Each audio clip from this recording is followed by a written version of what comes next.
오늘 이제 주님께서 세 번째 교회 편지를 보내십니다.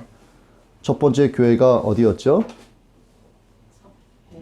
에베소 교회의 사자에게 편지하라. 두 번째는 서머나 교회의 사자에게 편지하라. 세 번째 오늘은 버가모 교회의 사자에게 편지하라.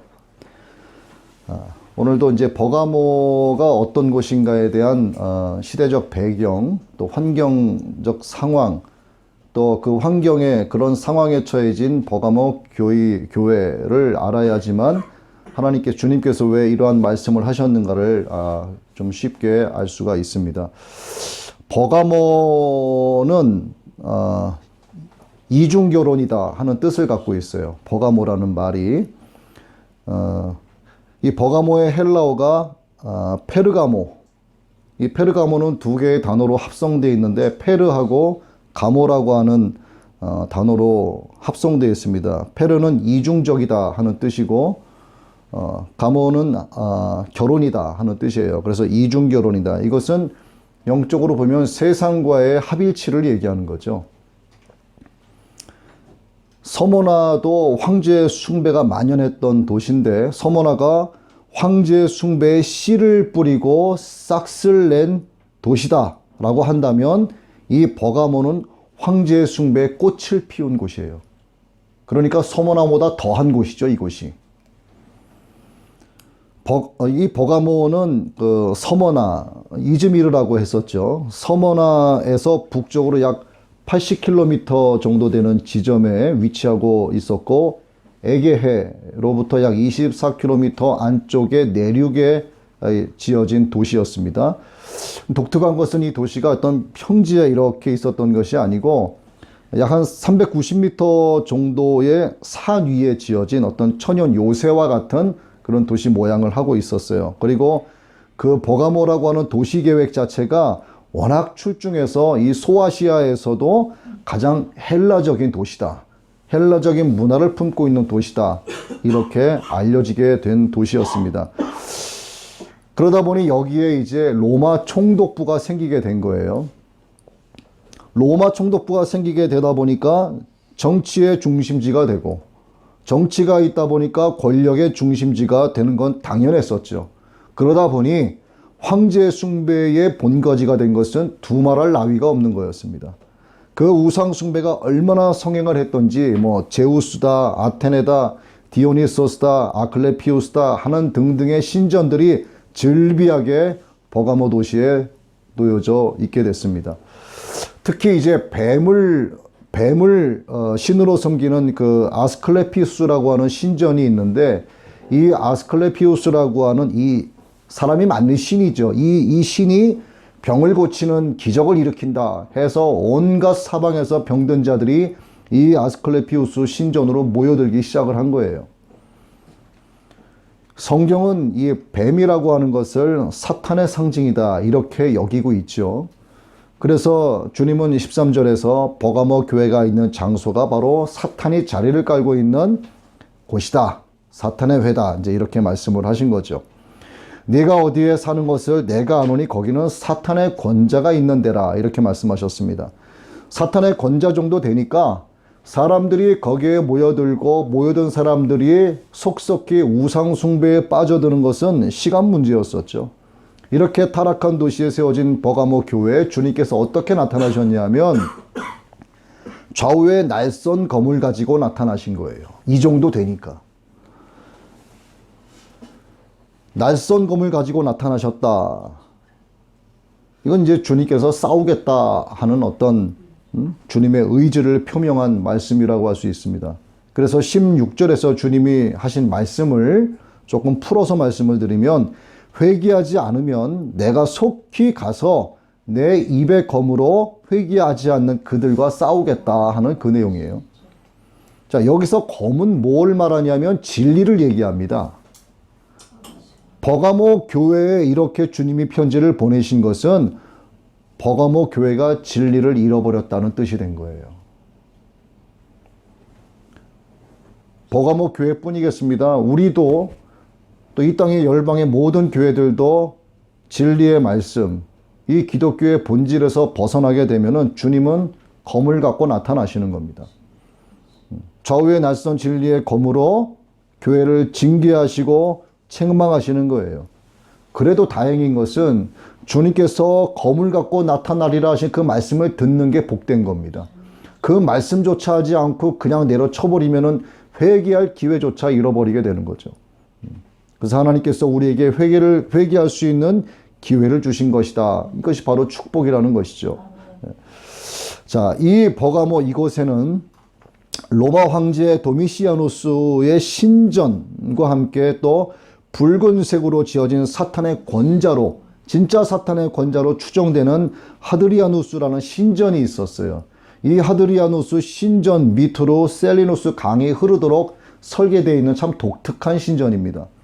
그런데 이 신전의 규모가 어마어마했습니다. 가로는 100m, 세로는 250m에 높이는 20m짜리 어마어마한 신전이었어요. 그런데 이 비잔틴 시대 여러분 들어보셨죠? 비잔틴 시대에 들어서면서 국교가 기독교로 바뀌는 거예요. 기독교로 바뀌면서 신전에 내벽을 쌓아서 교회로 만들었습니다. 이 교회가 바로 사도 요한 교회가 된 거예요. 이 비잔틴 시대의 사도 요한이 거둔 성과가 얼마나 높았는가 하는 것을 이 내용을 보고서 우리가 충분히 추정할 수 있게 됩니다. 오늘날에도 이 교회 유적이 현장에 남아있죠. 이처럼 버가모는 많은 신전이 있었던 것만큼 우상 숭배의 중심 도시였었다 하는 거죠. 특히 로마 황제 아우구스투스를 위해서 신전을 지은 최초의 도시이기도 했습니다. 그래서 이 버가모 시민들도 서머나에 살고 있었던 시민들처럼 질세라, 이 황제 숭배에 대한 총감독기관으로서의 버가모를 아주 자랑스럽게 여겼던 거예요. 예수 믿지 않는 사람들의 모습이었죠. 이러한 황제 숭배를 중심으로 하는 정치적 또 종교적 정황으로 인해서 이 황제 숭배에 대한 공적인 행위가 교회 공동체에 크게 압력으로 작용했다라고 하는 것은 불보듯 뻔한 내용이었죠. 그리고 그것에 대한 거부가 곧 로마 정부 입장에서는 반역 행위로 간주가 되는 거죠. 그러니 얼마나 핍박이 심하고 힘들었겠습니까? 이 버가모 교회 성도들이 핍박을 받은 것은 이러한 버가모의 어떤 다신적인 분위기도 한몫을 했지만 더 중요한 것은 뭐냐면 황제 숭배의 사상이 근본적인 이유였던 거예요. 다시 말씀드리면 사람이 만든 물건, 사람이 만든 어떤 가짜를 갖고 신으로 만들어서 숭배하라고 하는 것보다 사람 자체가 신격화되는 것이 더 큰 문제였다는 얘기입니다. 이게 사람이 신격화되는 것은요, 돈 많은 황제이기 때문에, 권력이 있는 황제이기 때문에 그 사람에게만 해당되는 게 결코 아니에요. 이건 여러분들도 그렇고 저도 그렇고 목사, 장로, 권사들도 그렇고 자기를 신격할 수 있는 충분한 요소들을 다 가지고 있습니다. 자기의 자아가 굽히지 않고 강하게 되면은요, 그게 자기 자신을 신으로 가게 만드는 거예요. 자기의 주장이 강하면 그게 신이죠. 또 자기에게서 비롯된 것이 무엇이든 간에 끝없이 그것에 절대적인 가치를 계속 부여하게 되면 그것이 곧 자기 자신을 우상화하는 거라 이 말입니다. 자신을 신격화하는 짓은요, 단순히 어떤 돈과 권력이 있어야만 하는 게 아니다라고 하는 거예요. 건강과 질병이 있는 것과 관계가 없고 권력이 있는 것과 권력이 없는 것, 부자나 가난한 자나 관계가 없는 겁니다. 예. 자기 중심적인 삶을 살아가고 자기가 말하는 것에 대한 절대적인 가치를 계속 부여하면서 살아가게 되면 그 자기가 절대적인 사람이 되는 거예요. 이게 신격하지 뭐가 있습니까? 그러다 보니 하나님의 복음을 거부하게 되는 겁니다. 자신을 중심으로 살아가게 되는 거예요. 자기만을 기준으로 살아가는 사람이 됩니다. 이타심은 전혀 없는 거예요. 그 완전한 이기주의에 얽매여 사는 사람이죠.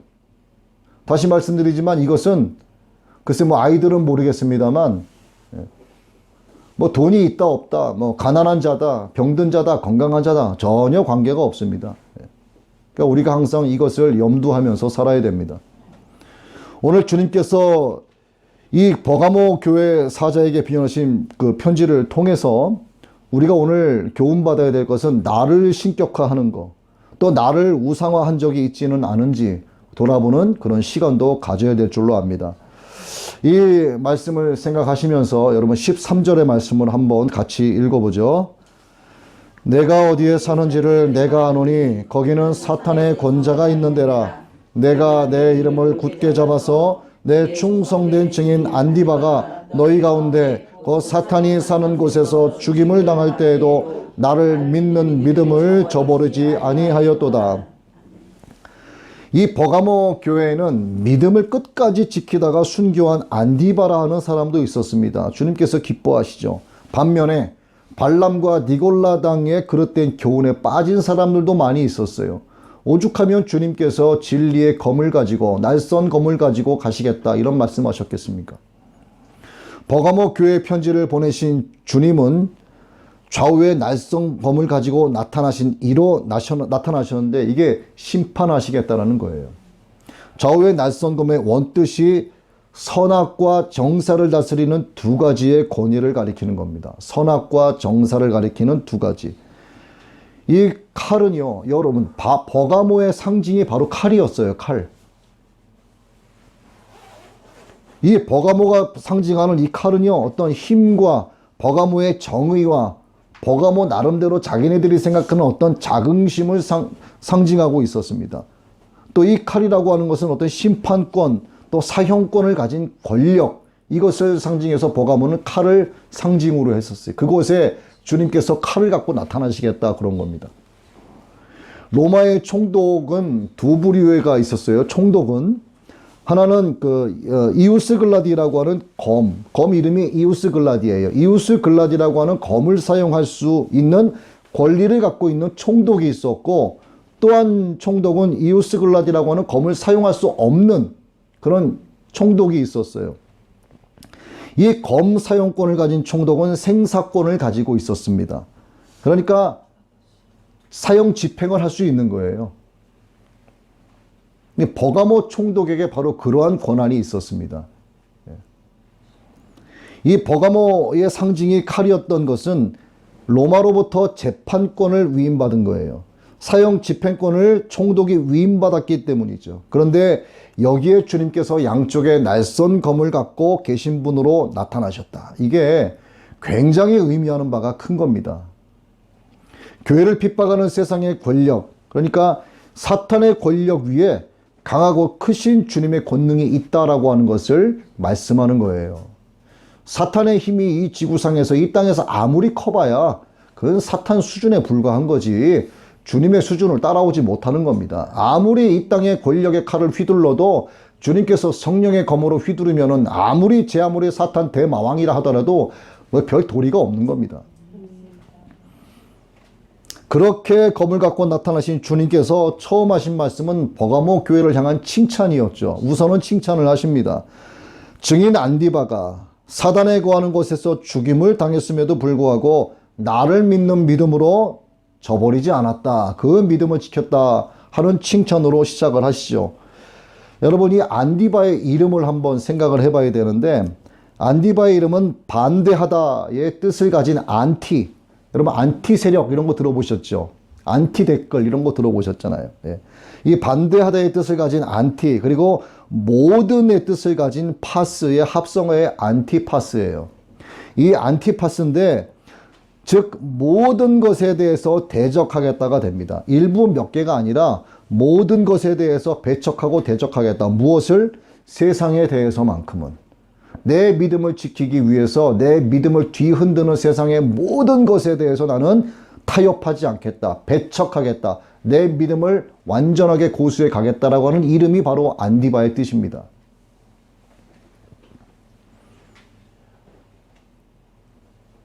이 정도면 예수 그리스도의 증인으로서 충분했기에 주님께서 안디바를 가리켜서 내 충성된 증인이다 이렇게 말씀을 하신 거죠.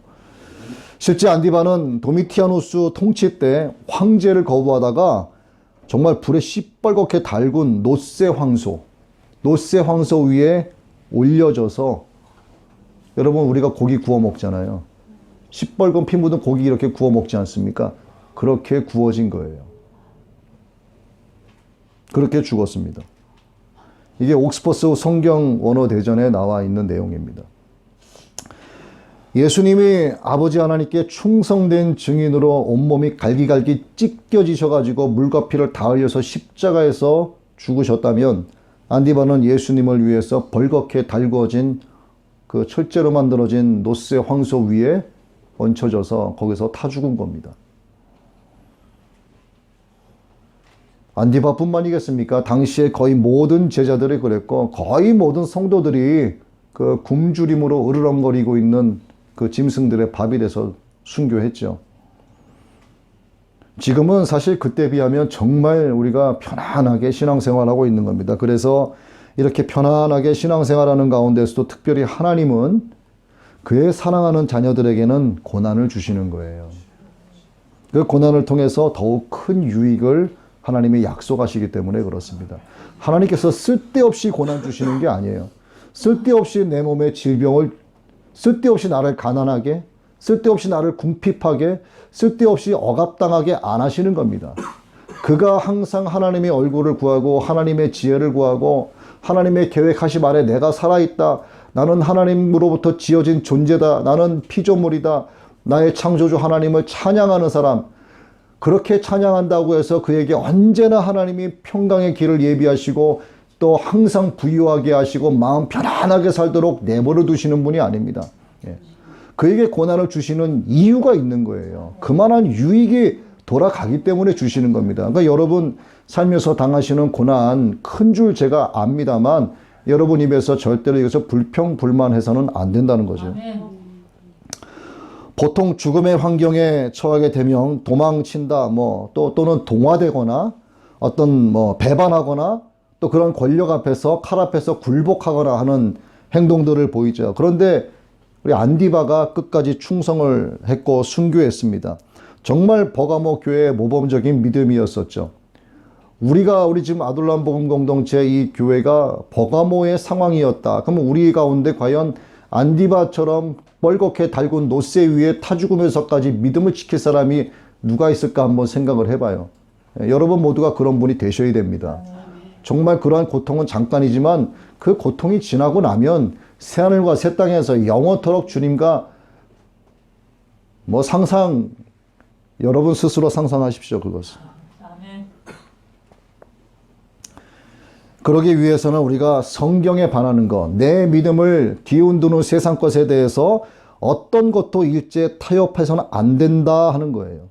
그래야지만 주님께서 기뻐하시는 충성된 증인으로 믿음을 지키면서 하나님 나라에 갈 수 있게 되는 겁니다. 주님은 버가모 교회의 이런 상황을 잘 알고 계셨어요. 주님이 모르시는 게 아닙니다. 네가 어디에 사는지를 안다. 네가 살고 있는 곳의 사정을 내가 잘 안다라고 주님이 말씀하셨어요. 에베소 교회를 향해서는 너희들의 행위와 수고와 인내를 안다라고 말씀하셨고 서머나 교회를 향해서는 너희들이 당하는 환난과 궁핍을 내가 잘 안다라고 말씀하셨어요. 주님이 여러분 모든 것을 다 알고 계세요. 주님께서 아신다라고 하는 이것은요, 믿는 자들에게는 정말 형언치 못할 기쁨이고 축복이 됩니다. 그런데 불신자들에게는 이것만큼 두려운 내용이 없는 거예요.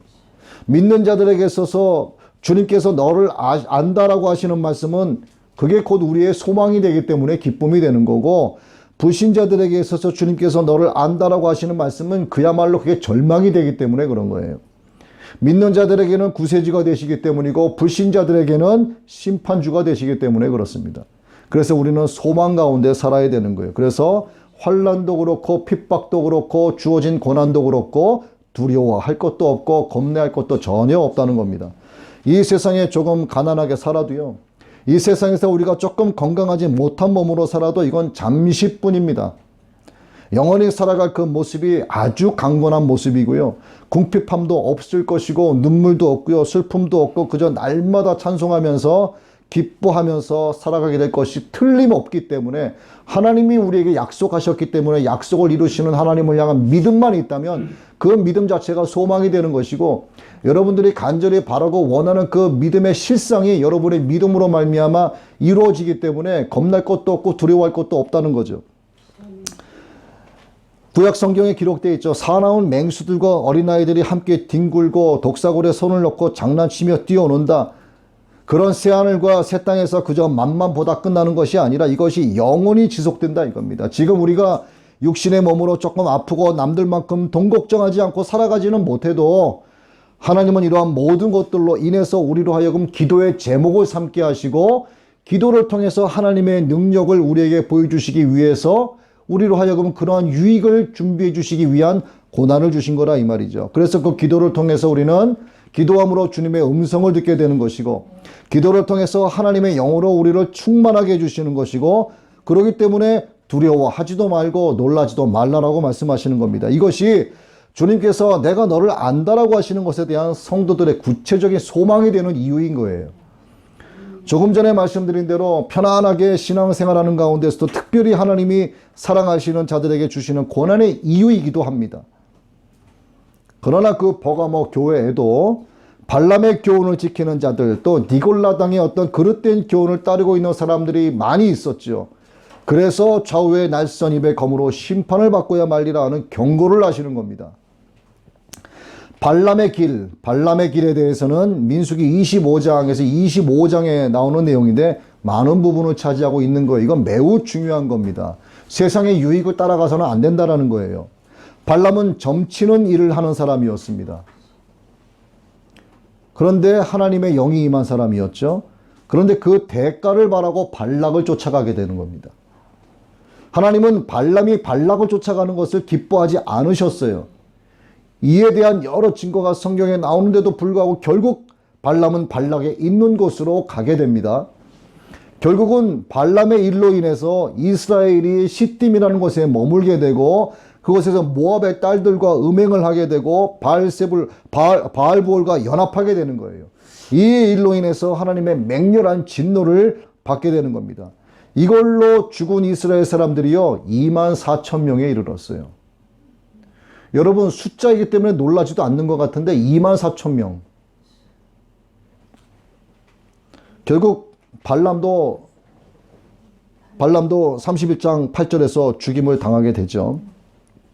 또 유다서 1장 11절 말씀에 보면 그들에게 화가 있을지어다. 그들이 가인의 길로 갔고 대가를 바라고 발람의 잘못을 따라, 대가를 바랬다고 하죠. 탐욕을 내며 달려갔고 고라의 반역 가운데서 멸망하였도다. 자, 가인의 길이 나오고요. 발람의 길이 나오고 고라의 반역이 나옵니다. 이게 어떻게 보면 배도로 흘러가고 있는 교회의 변질된 모습을 순차적으로 보여주는 것이라고도 볼 수 있어요. 이렇게 점차적으로 변질되어 가는 겁니다. 자, 가인의 길을 보죠. 종교 사상에 빠져든 거예요. 그러니까 형식적인 신앙생활을 하는 겁니다. 신앙생활이라는 말을 붙이기도 아깝죠, 사실은. 이게 어떤 하나님을 향한 온전한 믿음이 아니라요, 내 안에서부터 시작된 신념을 믿음으로 착각하는 거예요. 여러분, 이거 매우 영적으로 위험한 겁니다. 자기의 신념이 온전한 하나님을 향한 신앙으로 착각이 되는 거, 그럼에도 불구하고 자기는 이것이 온전한 신앙으로 아는 겁니다. 그런 분들의 특징이 뭔지 아세요? 성경적으로 어떤 권면을 하게 되면은요, 그걸 받아칩니다. 받아들이질 않아요. 나는 이렇게 하고 있는데, 난 이렇게 신앙생활을 왜 나한테 뭐라고 하냐? 자신이 항상 참 예배자인 걸로 착각을 하고 있는, 이게 굉장히 심각한 문제입니다. 두 번째, 발람의 교훈. 자기 탐욕을 위해서 예언해주는 경건의 모양을 흉내내는 어떤 종교 지도자의 모습과 같은 거예요. 돈을 바라는 그런 종교 지도자의 모습, 발람의 길이라고 할 수 있습니다. 하나님의 영이 임한 것 같은데 그것을 하나님의 이름을 팔아서 자기 주머니를 채우고 자기 배불리는 자들이라고 볼 수가 있겠죠. 이건 성도님들보다는 목사라고 하는 사람들이 이런 길로 많이 빠져들죠. 황금 만능주의에 물든 겁니다. 로마서 11장 9절의 말씀처럼 밥상 자체가 그들의 하나님이 된 거예요. 결국 그 밥상이 발람의 교훈을 따르는 자에게 올무와 덫과 거치는 것과 보응이 되고 마는 겁니다. 결과가 그렇게 나타나는 거죠. 그 다음에 고라의 반역이 나오죠. 그리스도가 아닌 중간 계급, 예수님이 아닌 중간 계급을 세워서 주님의 통치권을 어떻게 보면 멸시하는 행위라고 볼 수가 있습니다. 자, 오늘날 교회의 7위권이라는 게 있어요. 7위권으로 보자면 어떤 교회의 집사직이라든가 교회의 어떤 직분을 이용해서 목사님이나 장로님들의 7위를 거부하고 무조건 반대하는 겁니다. 교회의 주도권을 잡고 교회 행정의 제반을 관장하겠다라고 하는 거.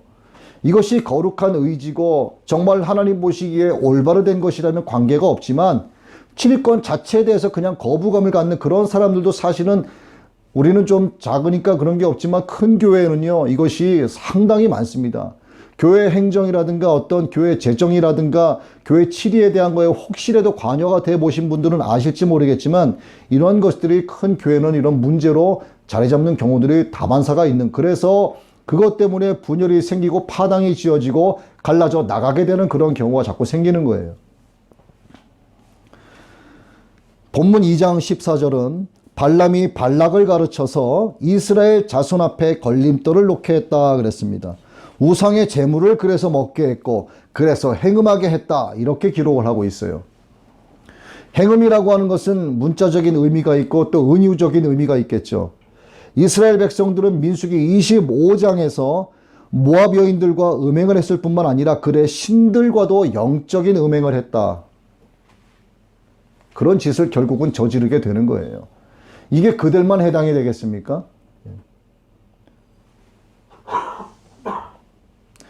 우리 주님의 시각에 따라서 보면 요한도, 사도 요한도 요한계시록에서 육체적인 음행과 영적인 음행, 이 두 가지 의미로 사용했어요.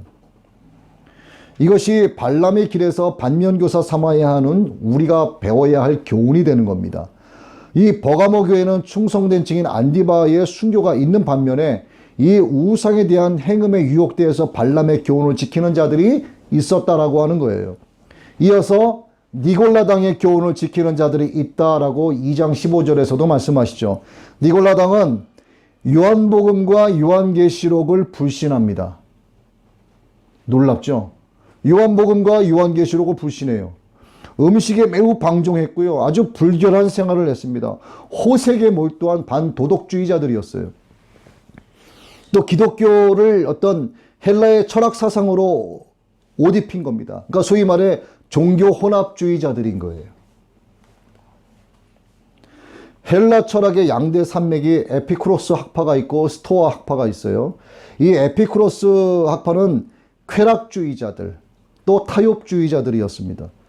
이 헬라 시인과 로마 황제를 숭배했고 신당의 승려들과도 음행까지 저들은 아주 문란한 이단의 무리였습니다. 그 다음에 스토아 학파는 자연으로 돌아가라 하는 어떤 금욕주의파였었죠. 그러니까 중세 카톨릭 수도사들에게 금욕주의에 어떤 지대한 영향을 끼치기도 했습니다. 이 니골라당은 이원론적인 영지주의자들이었습니다. 그러니까 인간을 이원론으로 본 거예요. 선악의 존재로 본 겁니다. 육은 악한 존재요, 영은 선한 존재다.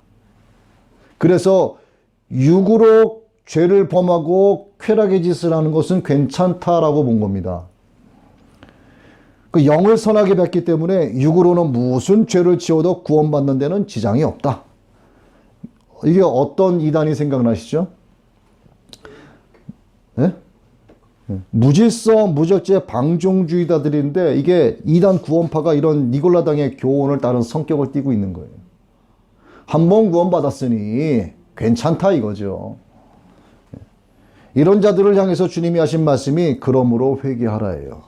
그리하지 아니하면 내가 내게 속히 임하여 내 입의 검으로 그들과 싸우리라. 회개가 없으면 심판하겠다 하는 주님의 결단이 강하게 표명되어 있습니다. 주님의 입에서 나오는 날카로운 성령의 검인 하나님의 말씀으로 심판하겠다. 결국 모든 선악의 기준은 뭐다? 하나님의 말씀이다 이 말이에요. 하나님의 말씀. 회개를 미루어서는 안 되는 거예요. 즉시 회개해야 됩니다. 쉽게 시험에 빠져드는 어떤 11조에 대한 문제, 꼭 지켜야만 됩니까? 라고 묻는 주일 성수에 대한 문제, 아니 성도가 되면 꼭 전도를 해야 됩니까? 내 믿음 하나 지키기도 힘든데 이런 주님의 복음 전파에 대한 지령에 대한 문제, 이것들은 물론이고요. 성도의 본분에서 벗어난 모든 것들에 대해서 세상적인 대명분을 가져다주고 덮어 씌우는 짓은 타협하지도 말고 절대로 해서는 안 된다라고 하는 거예요. 그렇게 행하는 자는 이기는 자가 된다라고 성경에서 말씀합니다. 이기는 자에게는 종말론적인 주님의 약속이 임하여지는 놀라운 축복이 임할 것이다 라고 약속을 해주고 계시죠. 앞서 말씀드린 대로 이 안디바의 죽음을 한번 생각을 해봐야 돼요. 그 세상 어느 것하고도 타협해서는 안 된다. 그래야만 너희들은 이기는 자가 될 수 있다 하는 것을 말씀합니다. 계시록 2장 17절이죠. 귀 있는 자는 성령이 교회들에게 하시는 말씀을 들을지어다. 이기는 그에게는 내가 감추었던 만나를 주고 또 흰 돌을 줄 터인데 그 돌 위에 새 이름을 기록한 것이 있나니 받는 자 밖에는 그 이름을 알 사람이 없느니라. 귀, 들을 귀에서 이 귀는요, 사람이 얼굴 옆에 떡하니 붙어있는 이 귀를 얘기하는 게 아니에요. 이건 우수라는 말인데, 원어로 성령님께서 하시는 말씀을 듣는, 성령을 들을 수 있는 귀를 이야기하는 겁니다. 하나님의 말씀을 알아듣는 귀가 그런데 교회 안에도 보면요, 많지가 않아요. 더구나 이 마지막 때에는 귀가 가리워지는 겁니다. 그래서 자꾸 자기의 사욕을 쫓을 스승을 많이 두게 되는 거예요. 그리고 그 귀를 진리에서 돌이켜서 허탄한 이야기에 귀를 기울이게 됩니다. 그러니 진리이신 성령께서 하시는 말씀에 대해서는 귀를 열지 않는 거예요. 그러면서 자기가 쫓는 사역, 자기가 세운 그 스승의 말이 진리다라고 거기에 귀를 기울이니까 계시록에서 하시는 말씀이 반복되는 말씀이 뭡니까? 귀 있는 자는 성령이 교회들에게 하시는 말씀을 들을지어다를 계속 반복하고 있지 않습니까?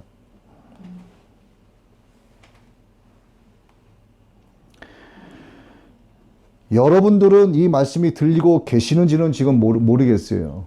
오늘 이 버가모 교회를 향하여 하시는 주님의 말씀이, 또 에베소 교회를 향하여 하셨던 말씀이, 서머나 교회를 향하여 하시는 이 주님의 말씀이 여러분 귀에 들려졌는지, 또 지금 들리고 있는지는 모르겠습니다만, 여러분 들려지신다면 여러분들은 이긴 자들이 이미 된 거예요. 근데 안 들려지면 심각한 겁니다. 이김의 대상은 발람의 길을 가지 않고 니골라당의 교훈을 받지 않는 것이고요. 만일 그랬다면 즉시 돌이켜 회개하는 것을 말하는 거예요. 나도 모르게 발람의 길을 갔을 수가 있고요. 나도 모르게 허탄하고 그릇된 진리에 내 귀를 열었을 수가 있는 거예요. 그렇다면 속히 돌이켜서 회개하라 하시는 것이 주님의 명령인 겁니다. 그러한 자들에게, 그렇게 순종하는 자들에게 주님은 감추었던 만나를 줄게 하고 약속을 하고 있어요. 그리고 흰 돌을 줄게. 그리고 그 흰 돌 위에 기록한 새 이름을 줄게. 이렇게 약속하고 있는 겁니다. 여러분 이거 받으셔야 되는 거예요. 예. 감추었던 만나는요, 어떤 메시아적인 축제와 연결되는 겁니다. 그리고 하늘의 영원한 강복에 대해 언급하는 것이라고 할 수 있어요. 즉 만나는 요한복음 6장 31절 이하의 말씀처럼 주님을 상징하는 거예요. 주님을. 네. 그 이 만나를 여러분 받아야 되겠습니까? 안 받아야 되겠습니까? 이게 주님의 혼인잔치에 참여하는 것을 얘기한다 이 말이에요. 그 여러분 참여하시기 위해서 만나를 받아야 될 거 아니겠습니까? 요한복음 6장 31절이죠. 기록된 바 하늘에서 그들에게 떡을 주어 먹게 하였다 함과 같이 우리 조상들은 광야에서 만나를 먹었나이다. 자, 우리의 조상들은요, 광야에서 만나를 먹었대요. 그런데 예수께서 이르시되 내가 진실로 진실로 이르노니 모세가 너희에게 하늘로부터 준 떡을 준 것이 아니라 내 아버지께서 너희에게 하늘로부터 참떡을 주시니, 참떡이라고 말씀하고 계세요. 뭐냐? 하나님의 이 떡은 하늘에서 내려 세상에 생명을 주는 것이라. 자, 다음에 흰 돌을 주신다고 하셨죠. 재판 때 피고가 무죄를 받으면 흰 돌을 줍니다. 유죄를 받으면은 검은 돌을 주는 거예요. 여기서는 산돌이신 주님을 의미하는 겁니다. 믿음으로 승리한 사람들이 주님 안에서 안식을 얻게 된다라고 하는 것을 의미하는 거예요. 만나를 먹는 자들은 주님 안에서 안식을 누리게 된다 이 얘기죠. 그런데 옛날 가지고 있었던 그 이름이 아니라 주님만이 주시는, 나만 아는 새 이름을 주님이 주신다 이 말입니다. 자, 그래서 흰돌에 새겨지는 이름을 보자고요. 고대 사회에서는요, 마지막 재판에서의 승리를 의미하기도 하고 또한 초대장의 의미를 갖고 있는 겁니다. 여러분, 주님으로부터 이리 와라 하는 초대장을 받지 못하면 끝나는 거예요. 그냥 끝납니다. 무엇보다도 이 흰 돌이라고 하는 것은 건축자의 버린 돌이었던 예수님의 가슴에 새겨진 거듭난 성도의 이름을 가리키는 거예요. 영광스러운 주님과의 혼인잔치에 참여할 수 있는 자격을 부여받게 된다 하는 의미를 갖고 있습니다. 그래서 여러분, 만나를 꼭 받으셔야 되고 흰돌을 받으셔야 되고 주님의 가슴에 새겨진 거룩한 거듭난 성도의 이름으로 그 여러분의 이름이 그 흰돌에 주님의 가슴에 새겨져야만 주님의 그 초대장을 받고서 혼인잔치에 갈 수 있는 거예요. 여러분 모두가 이 버가모 교회에게 하신 주님의 말씀을 흘려듣지 마시기를 바랍니다. 그래서 주님의 가슴에 새 이름으로 새겨지는 힘들 받는 여러분 되시길 주님의 이름으로 축복합니다. 아멘.